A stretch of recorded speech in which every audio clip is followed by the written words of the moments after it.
Assalamualaikum warahmatullahi wabarakatuh. Selamat datang di channel YouTube kami. Kami dari kelompok 4 yang akan memperkenalkan diri. Saya Siti Nuria Al-Fatihah dengan NIM 20918041 dan ini rekan saya Yeni Rafita dengan NIM 20918045 yang akan membahas tentang motivasi. Di dalam motivasi dibagi menjadi 4 bagian. Yang pertama, definisi motivasi, yang kedua asas motivasi, yang ketiga teori motivasi, dan yang keempat tantangan dalam motivasi. Kali ini kita akan membahas mengenai pengertian dari motivasi. Di dalam buku Darujat, motivasi atau mover dalam bahasa Latin atau to move dalam bahasa Inggris yang berarti mendorong atau menggerakkan. Yang kedua, menurut Winkel, motivasi adalah motif yang sudah menjadi aktif pada saat-saat melakukan percobaan. Sedangkan motif sudah ada dalam diri seseorang jauh sebelum orang itu melakukan suatu perbuatan. Yang ketiga, menurut Usman Nayati, motivasi adalah kekuatan penggerak yang membangkitkan aktivitas pada makhluk hidup dan menimbulkan tingkah laku serta mengarahkannya menuju tujuan tertentu. Pengertian yang keempat menurut Malthus, motivasi adalah keinginan dalam diri seseorang yang menyebabkan orang tersebut bertindak. Biasanya, orang bertindak karena suatu alasan untuk mencapai tujuan. Yang kelima, menurut Hoyt dan Miskell, motivasi adalah kekuatan-kekuatan yang kompleks yang memulai dan menjaga kegiatan-kegiatan yang diinginkan ke arah pencapaian tujuan-tujuan. Yang keenam, menurut McDonald, motivasi sebagai perubahan energi dalam diri seseorang yang ditandai dengan munculnya perasaan dan didahului dengan tanggapan terhadap adanya tujuan. Yang ketujuh, menurut Cucu Yuniarsi, motivasi adalah suatu proses psikologis yang ada dalam diri setiap orang, suatu dorong atau inner driver yang akan menghasilkan perilaku untuk melakukan suatu tindakan atau kegiatan. Yang kedua ada asas motivasi. Dalam Wijaya dan Riva 2016 130-132 terdapat 5 asas motivasi antara lain asas mengikut sertakan, asas komunikasi, asas pengakuan, asas wewenang yang didelegasikan, asas perhatian timbal balik. Asas mengikut sertakan artinya motivasi untuk mencapai hasil-hasil yang akan bertambah jika kepada para bawahan diberikan kesempatan untuk memberikan ide, rekomendasi, maka mereka merasa ikut bertanggung jawab atas tercapainya tujuan tersebut. Dengan demikian, kegairahan kerja dapat ditingkatkan. Asas komunikasi. Motivasi untuk mencapai hasil-hasil cenderung meningkat jika bawahan diberitahu tentang soal-soal yang mempengaruhi hasil itu. Pada dasarnya, semakin banyak seseorang mengetahui suatu soal, semakin banyak pula minat dan perhatiannya terhadap hal tersebut. Asas pengakuan. Motivasi untuk mencapai hasil-hasil cenderung meningkat jika kepada bawahan diberikan pengakuan atas sumbangannya terhadap hasil-hasil yang dicapai. Pengakuan dan pujian harus diberikan dengan ikhlas, apalagi kalau pengakuan dan pujian itu diberikan di depan umum, maka artinya akan 2 kali lipat. Asas wewenang yang didelegasikan.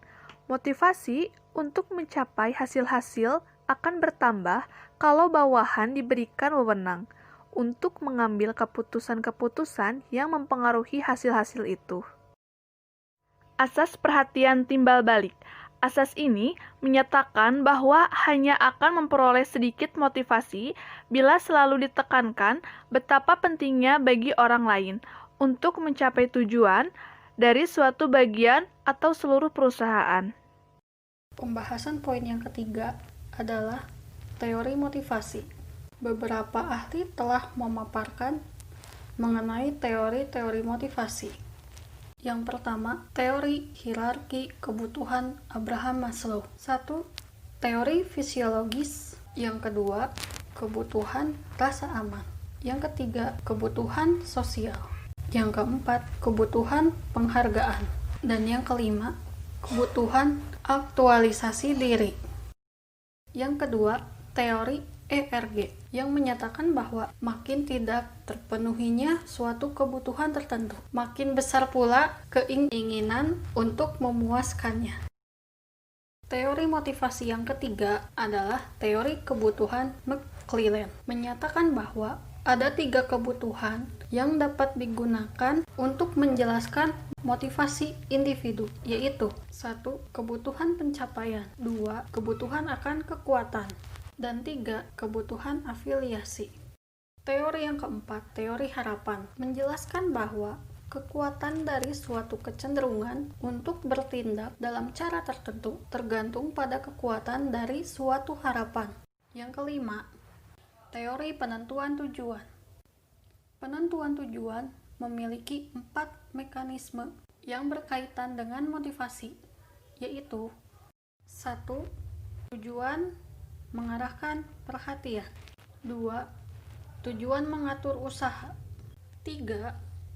Tujuan meningkatkan ketekunan. Dan yang keempat, tujuan mendorong strategi dan rencana tindakan. Yang keenam, teori motivasi klasik. Teori ini menganut teori kebutuhan biologis saja atau kebutuhan yang diperlukan untuk mempertahankan kelangsungan hidup seseorang. Yang ketujuh adalah teori X dan teori Y. Teori ini dikembangkan berdasarkan penelitian psikologis dengan konsepsi awalnya bahwa manusia mempunyai sifat-sifat yang saling bertentangan yang ekstrim. Dan yang terakhir adalah teori penguatan. Teori ini banyak dipergunakan dan fundamental sifatnya dalam proses belajar dengan mempergunakan prinsip yang disebut hukum ganjaran law of effect. Hukum itu mengatakan bahwa suatu tingkah laku yang mendapat ganjaran menyenangkan akan mengalami penguatan dan cenderung untuk diulangi. Yang keempat, tantangan dalam motivasi. Memotivasi orang adalah aspek kunci bagi manajer yang efektif. Namun, manajer menghadapi 2 tantangan. Tentang hal ini, Kretner dan Kinichi dalam Wijaya dan Rifai 2016 143-144 menyebutkan bahwa banyak tugas pekerja manajer di rentang lebih luas. Mereka merasa ditarik dalam multidimensi dan menggunakan terlalu banyak waktu untuk mengatasi persoalan daripada secara proaktif. Memfokus pada kebutuhan pekerja. Situasi ini membuat frustasi dan membawa pada turunnya kepuasan kerja dan motivasi bagi manajer. Manajer mungkin tidak tahu bagaimana memotivasi orang, selain sekedar menggunakan penghargaan finansial. Bagi manajer, untuk menggunakan pendekatan yang lebih luas dan terintegrasi ketika berusaha memotivasi pekerja. Organisasi dapat membantu manajer dengan memberikan mereka pelatihan dan coaching yang memfokus pada bagaimana memperbaiki kemampuan mereka memotivasi orang lain. Langkah-langkah dalam program yang bersifat motivasional dan dapat dipertimbangkan untuk memperbaiki produktivitas, kualitas, ataupun kepuasan kerja menurut Wibowo dalam Wijaya dan Rifai 2016-144 antara lain pemahaman tentang perbedaan antara motivasi dan kinerja. Motivasi dan kinerja bukan merupakan hal yang sama. Motivasi hanya merupakan salah satu faktor yang mempengaruhi kinerja.